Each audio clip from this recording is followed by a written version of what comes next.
ভাইরে, কষ্টের কথা কি বলবো। এখনো যদি আমরা এই উম্মাহ জাগ্রত না হয়, সজাগ না হয়, আর কবে হবে? এই পিকচারটা দেখুন তো, ছবিটা দেখেন। দেখেন এই ছবির মধ্যে যিনি ঘাতক, খুনি, হাতে ছুরি, এই খুনির মাথায় টুপি পরানো হয়েছে। গতকাল বরিশালে একজন মাছ ব্যবসায়ীকে তার পাওনা টাকা দিবে বলে ডেকে নিয়ে প্রকাশ্যে কুপিয়ে হত্যা করে। আর যারা হত্যা করেছে তারা সরাসরি মাদকের সাথে সম্পৃক্ত।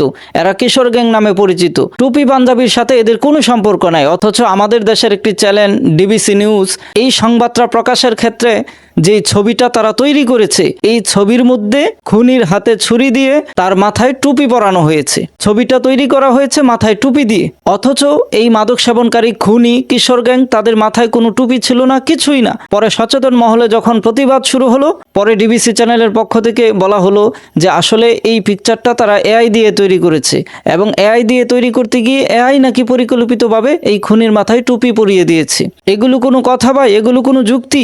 একটি চ্যানেলের মধ্যে দেশের সকল জনগণের চোখ থাকে, সেখানে একটি পিকচার তৈরি করা হবে, সেটা দিয়ে নিউজ করা হবে, অথচ সেই পিকচারে খুনির মাথায় টুপি দেওয়া আছে।